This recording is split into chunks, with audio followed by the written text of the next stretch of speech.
आज हमारे विवाह की 5वीं वर्षगांठ थी।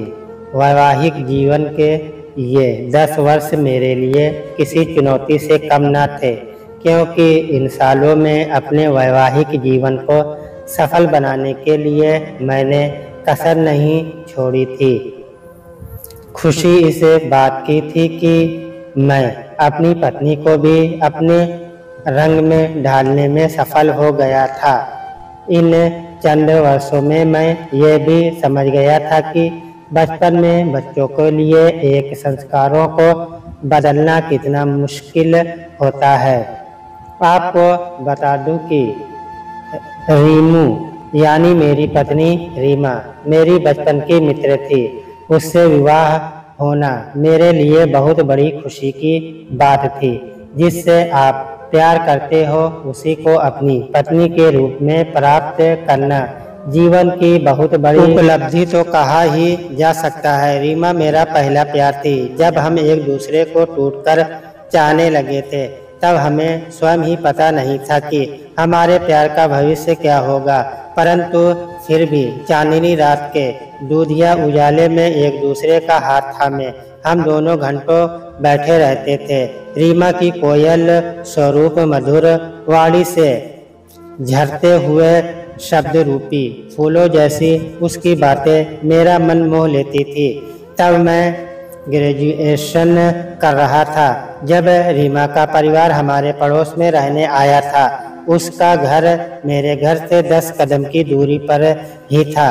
उस दिन मैं जब कॉलेज से लौटा तो अपने घर से कुछ दूरी पर सामान से लदा ट्रक खड़ा देखकर चौंक गया था। तेज कदमों से अंदर जाकर माँ से पूछा, माँ ये सामान किसका है? कौन आया है रहने? मुझे क्या पता किसका है, तू भी फालतू की बातों में अपना दिमाग खराब मत कर। खाना तैयार है, चुपचाप खा लो कहकर माँ अपने काम में व्यस्त हो गई। पर मेरा मन तो न जाने क्यों उस ट्रक में ही उलझा था। सो मैं अपने कमरे की खिड़की से झांकने लगा। तभी वहाँ एक कार आकर रुकी और उसमें से पति पत्नी और 2 बेटियां उतरी थी। बड़ी बेटी लगभग 20 और छोटी 15 वर्ष की रही होगी। गोरी चिट्ठी लंबी उस कमसिन नवयुवती को देखकर मैंने मन ही मन कहा, लगता है कुदरत ने इसे बड़ी ही फुर्सत में बनाया है। क्या भला की खूबसूरत पाई है। उसके बारे में सोचकर ही मेरा मन 100 फुट ऊपर की छलांग लगाने लगा था। उसके बाद तो मेरा युवा मन न पढ़ने में लगता और न ही अन्य किसी काम में। खैर जिंदगी तो निजी ही थी। अब मैं अक्सर अपने कमरे की उस खिड़की पर बैठने लगा था, बस उसकी एक झलक पाने के लिए। कभी तो झलक मिल जाती थी पर कभी पूरे दिन में एक बार भी नहीं। लगभग 1 माह बाद जब मैं अपने कॉलेज की लाइब्रेरी से बाहर आ रहा था तो अचानक लाइब्रेरी के अंदर आते उसे देखा। बस लगा मानो जीवन सफल हो गया। सहसा अपनी आंखों पर विश्वास ही नहीं हुआ। एक बार फिर उसे घूर कर देखा और आश्वस्त होते ही मैंने वापस अपने कदम लाइब्रेरी की ओर मोड़ दिए थे। अंदर जाकर उसकी बगल की सीट पर बैठ गया था। कुछ देर तक अगल बगल झांकने के बाद मैंने अपना हाथ उसकी ओर बढ़ा दिया था। Hello, myself Aman Jain, student of BSc hello, I am Reema Gupta, student of BS first year. अभी कल ही मेरा एडमिशन हुआ है। उसने मुझे अपना परिचय देते सकुचाते हुए कहा था, पापा के ट्रांसफ़र के कारण मेरा एडमिशन कुछ लेट हुआ है। क्या आप नोट्स वगैरह बनाने में मेरी कुछ मदद कर देंगे? Why not, any time. वैसे मेरा घर तुम्हारे घर के नज़दीक ही है, मैंने 2 कदम आगे रहकर कहा था और इस तरह हमारी प्रथम मुलाकात हुई थी। नोट्स के आदान प्रदान के साथ ही हम कब एक दूसरे को दिल दे बैठे थे हमें ही पता नहीं चला था। ग्रेजुएशन के बाद मैं राज्य प्रशासनिक सेवा की तैयारी करने लगा था और वह पोस्ट ग्रेजुएशन की उससे मिलना तपती ही धूप में ऐसी कि ठंडी हवा का एहसास कराता था। 2 वर्ष की कड़ी मेहनत के बाद मेरा चयन जिला घाट अधिकारी के पद के लिए हो गया था। जिस दिन मुझे अपने चयन की सूचना मिली मैं बहुत खुश था और शाम का इंतजार था, क्योंकि हम दोनों पास के पार्क में लगभग रोज ही मिलते थे। उस दिन भी मैं नियम समय पर पहुंच गया था, पर आज मेरी रीमू नहीं आई थी। लगभग 1 घंटे तक इंतजार करने के बाद मैं मायूस हो उठा और वापस जाने के लिए कदम बढ़ाए ही थे कि अचानक सामने से मुझे वो आती दिखाई दी। अरे आज इतनी लेट क्यों? और ये मेरा गुलाब मुरझा हुआ क्यों है? मेरे इतना कहते ही वह मुझसे लिपट गई थी। अमन, हम अब इतने आगे आ गए हैं कि अब तुम्हारे बिना जीना मुश्किल है। मेरे घर वाले शादी की बातें कर रहे हैं, क्या तुम मुझे अपनाओगे? रीमू ने बिना किसी लाग लपेट के मेरे सामने शादी का प्रस्ताव रख दिया था और मैं हतप्रभ सा उसे देखता ही रह गया था। हाँ हाँ, क्यों नहीं, मैं कब तुम्हारे बिना रह पाऊंगा कहकर मैंने उसे अपने सीने से लगा लिया था। उसके बाद मेरा सर्विस ज्वाइन करना और रीनू के पापा का ट्रांसफ़र पास के ही शहर में होना, सब कुछ इतनी जल्दी में हुआ कि कुछ सोचने विचारने का समय ही नहीं मिला। मैं और रीमू फ़ोन के माध्यम से एक दूसरे से चैट में व्यस्त थे। मैंने भी अपनी पत्नी के रूप में सिर्फ रीमू की ही कल्पना की थी। नौकरी ज्वाइन करने के बाद जब पहली बार मैं घर आया तो माँ ने मेरे विवाह की बात की। मैं अपनी माँ से प्रारंभ से ही प्रत्येक बात शेयर करता रहता था, सो माँ से अपने दिल की बात कह डाली। माँ, मैं और किसी से विवाह नहीं कर पाऊंगा और जो भी करूंगा आपकी अनुमति से ही करूंगा। कौन लोग हैं वे और क्या करते हैं, किस जाति और धर्म के हैं? माँ ने कुछ अनमने से स्वर में पूछा था। जब मैंने उन्हें अपने पड़ोसी की याद दिलाई तो वे बोली, अच्छा, वह गुप्ता परिवार की बात कर रहे हो तुम? उनकी बड़ी बेटी को मैंने देखा है क्या? उसके परिवार वाले तैयार हैं। अपने परिवार वाले को रीमू स्वयं संभाल लेगी। माँ, आप तो अपनी बात कीजिए। तुम्हें तो पता है कि तुम्हारे पापा और मेरे लिए केवल तुम्हारी पसंद ही मायने रखती है, इसके अलावा और कुछ नहीं। हमें कुछ तुम पर पूरा भरोसा है कि तुम्हारा चयन गलत नहीं होगा। माँ की बातें सुनकर मैं प्यार से अभिभूत हो उनके गले लग गया था। अगले दिन सुबह सुबह ही मेरे सपनों की रानी रीमू का फ़ोन आ गया। उसने जो कहा उससे मेरी खुशी दोगुनी हो गई। अमन, मैंने माँ को अपने बारे में बताया था तो उन्होंने कुंडली मिलाने की बात की है और कहा है कि तुम अपनी जन्म पत्रिका का फ़ोटो व्हाट्सएप पर भेज दो। वे कल ही हमारे पंडित जी के पास जाकर मिलवा आएंगी। बस फिर हमारी शादी। कहते कहते रीमा फ़ोन पर ही शर्मा गई।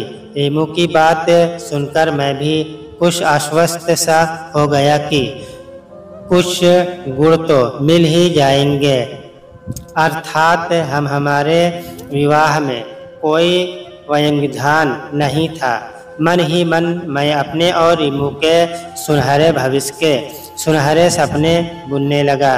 2-3 दिन यूँ ही ख्यालों में निकल गए। एक दिन जब मैं शाम को ऑफिस से निकल रहा था तो रीमू का फ़ोन आया। वह फ़ोन पर ज़ोर ज़ोर से रो रही थी। मैं उसका रोना सुनकर घबरा सा गया और बोला, क्या हुआ, कुछ बताओगी भी? क्यों इतनी ज़ोर ज़ोर से रो रही हो? अमन, कल माँ गई थी हमारे पंडित जी से कुंडली मिलवाने, पर उन्होंने कहा है कि दोनों की कुंडली में लेश मात्र भी मिलान नहीं है। इन दोनों का विवाह किसी भी हालत में संभव नहीं है और यदि किया गया तो लड़की का वैधव सुनिश्चित है। इसलिए माँ पिताजी ने इस विवाह के लिए साफ मना कर दिया है। अब क्या होगा? कहकर फिर वह जोर से रोने लगी और फ़ोन काट दिया। रीमू के माता पिता की ऐसी उड़ीवादी सोच ने मुझे हैरत में डाल दिया, क्योंकि स्वयं को अति आधुनिक बताने वाला परिवार इतना अंधविश्वासी और दकियानुसी हो सकता है, ये तो मैंने सपने में भी नहीं सोचा था। रीमू का भाई यूएस में MBA कर रहा था। पूरा परिवार प्रतिदिन अपने बेटे से स्काइप पर बातचीत करता था। घर के प्रत्येक सदस्य के साथ अपना अलग लैपटॉप और आधुनिक तकनीक के समस्य साधन मौजूद थे। घर की एक एक वस्तु आधुनिकता का ख्याल करती थी, प्रतीत होती थी। बात बात में अपनी आधुनिकता का प्रदर्शन करने वाले परिवार का इतना अंधविश्वास होना मेरे लिए किसी आश्चर्य से कम नहीं था।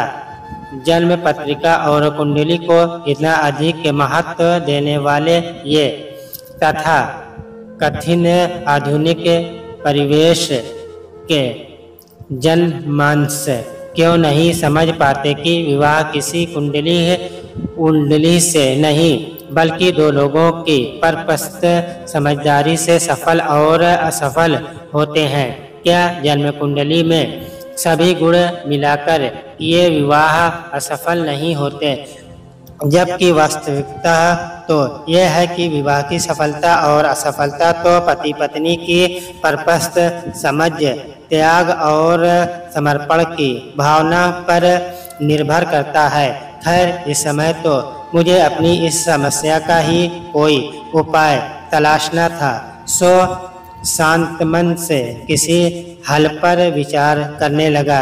इसके बाद दो एक अवसरों पर मैंने स्वयं रीमू के माता पिता को कुंडली की निरर्थकता के बारे में समझने का काफ़ी प्रयास किया, परंतु उनका एक ही जवाब था, हम जानबूझकर अपनी बेटी को विधवा होने नहीं देख सकते। उनसे बात करके मुझे भी समझ आ गया था कि उनके मन में कुंडली के बीजों की पैड़ बहुत गहरी है। सो उनके आगे बोलना भैंस के आगे बीन बजाने जैसा है। कुछ दिनों बाद मुझे अपने एक मित्र के विवाह में भोपाल जाना पड़ा। मित्र ने बिना किसी तामझाम के कोर्ट में रजिस्टर मैरिज की थी, जिसमें महज उसके परिवार वाले ही शामिल थे। लड़की के माता पिता की नदारद थे। पूछने पर पता चला कि लड़की के माता पिता किसी भी स्थिति में इस अंतरजातीय विवाह के लिए तैयार नहीं थे। इसलिए दोनों ने बिना माता पिता के ही रजिस्टर्ड विवाह करने का फैसला लिया था।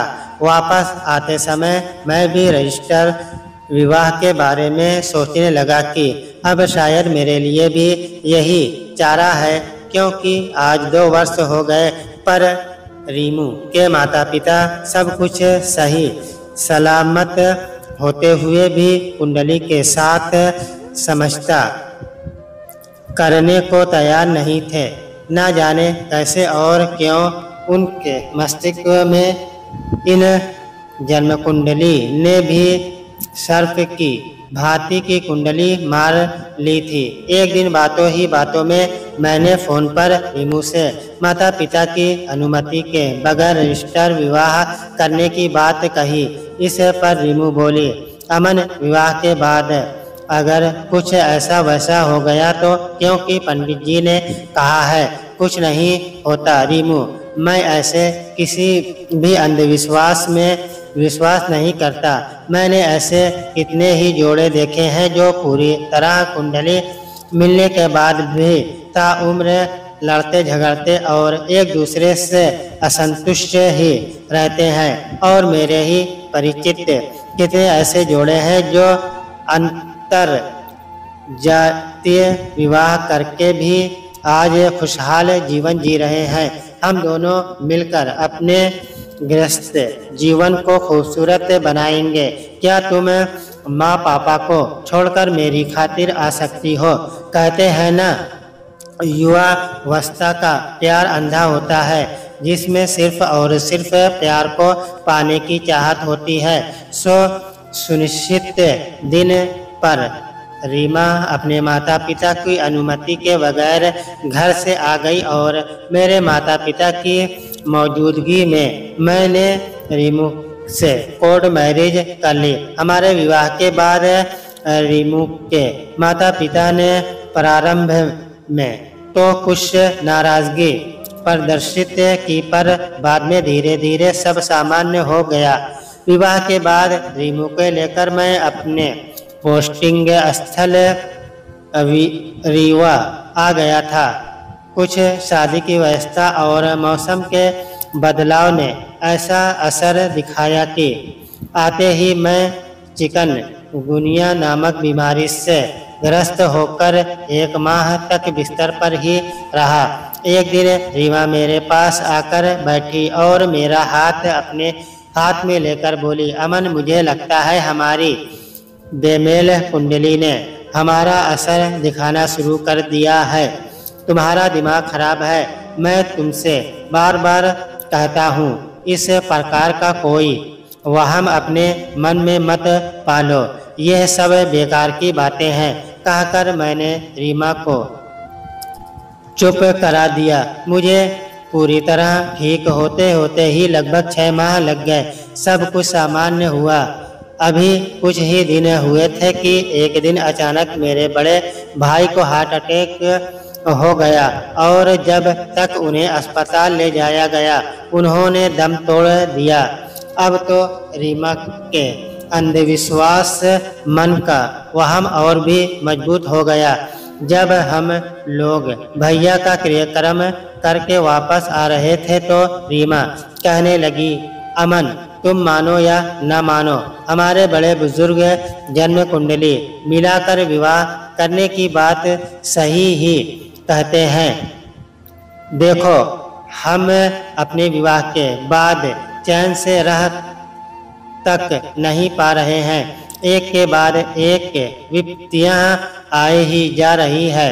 गृहस्थ जीवन को तो हम महसूस तक नहीं कर पाए तो फिर क्यों तुम चली आई अपने माता पिता को छोड़कर मेरे साथ? जिससे जन्म कुंडली मिलती उसी से शादी करती।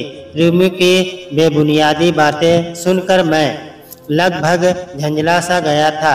वास्तव में इस प्रकार की बातों को लेकर कई बार हम दोनों में बहस हो जाया करती थी। मेरा क्रोध देखकर वह शांत तो हो गई, परंतु ऐसा लग रहा था मानो उसके मन में कोई अंतर्दृष्टि चल रहा है।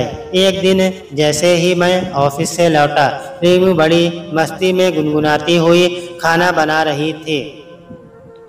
आमतौर पर हैरान परेशान रहने वाली रीमू को इतना खुश देखकर मैं हैरान था। सो पूछा, क्या बात है, बड़ी खुश नजर आ रही हो। आज मम्मी आ रही हैं कुछ दिनों के लिए मेरे पास रहने। तब तो तुम माँ बेटी की ही तूती बोलोगी। आज से इस घर में मैं बेचारा एक कोने में पड़ा रहूँगा। ऐसा क्यों कहते हो? मेरी माँ क्या तुम्हारी माँ नहीं है? हल्की सी नाराजगी जताते हुए रीमू ने कहा, अरे नहीं बाबा, मैं तो ऐसे ही मजाक कर रहा था। तुम चाय नाश्ता लगाओ, मैं फ्रेश होकर आता हूँ। कहकर मैं चेंज करने चला गया। 2 दिनों बाद रीमा की माँ हमारे घर आ गई। यह कहने में अवश्य अजीब लगेगा, पर सच्चाई यही थी कि 60 की उम्र में भी उन्होंने अपने आप को बहुत फिट रखा था, जिससे वे रीमा की माँ कम बड़ी बहन अधिक लगती थी। एक से एक आधुनिक परिधान धारक करती थी। वे आते ही उन्होंने रीमा को अपना लाइफ स्टाइल बदलने और हेल्दी डाइट प्लान बनाने को कहा, ताकि उसके दिन पर दिन बढ़ते कमर के जोड़ों को कम किया जा सके।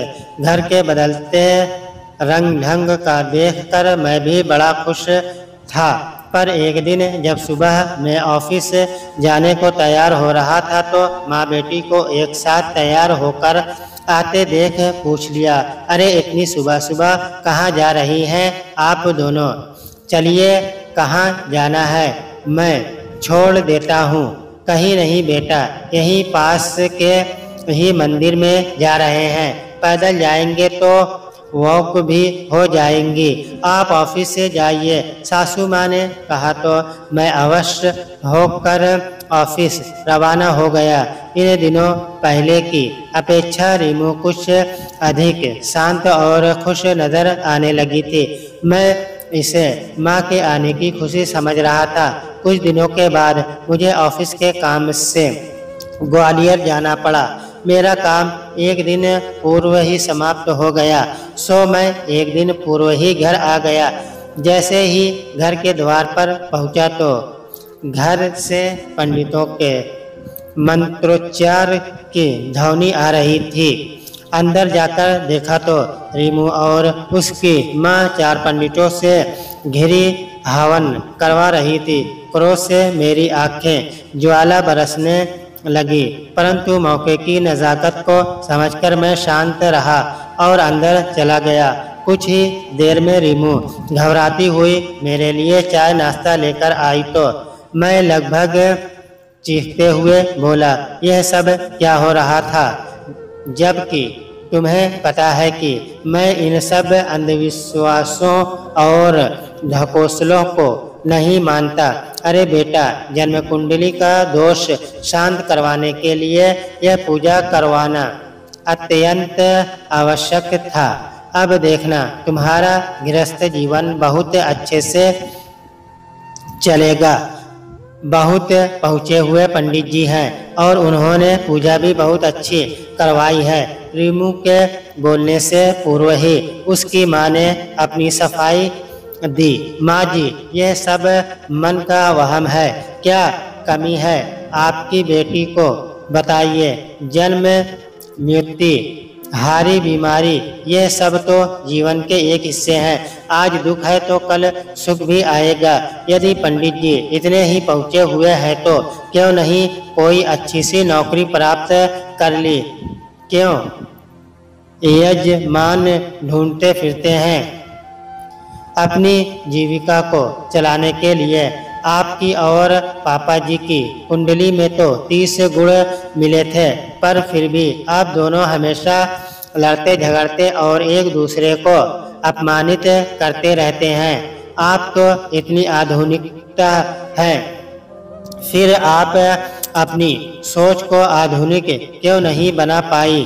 गृहस्थ जीवन को सुखमय बनाना पति पत्नी के हाथ में होता है, न कि किसी पंडित के हाथ में। जो काम मुझे पसंद नहीं है वो मेरी पत्नी मेरी अनुपस्थिति में करेगी तो कैसे गृहस्थी सुखद हो सकेगी? मुझे नहीं पता कि मेरी बातों का उस पर क्या असर हुआ, पर उस समय उन्होंने वहां से चले जाने में ही अपनी भलाई समझ। इस घटना के 2 दिनों बाद जब रीमा की मम्मी को हम स्टेशन छोड़ने गए तो उनमें से एक पंडित जी के हमें प्लेटफॉर्म पर दर्शन हुए। बढ़िया सिगरेट के कश खींचते हुए वे जीन्स टॉप में किसी गुंडा टाइप आदमी के साथ बातचीत कर रहे थे।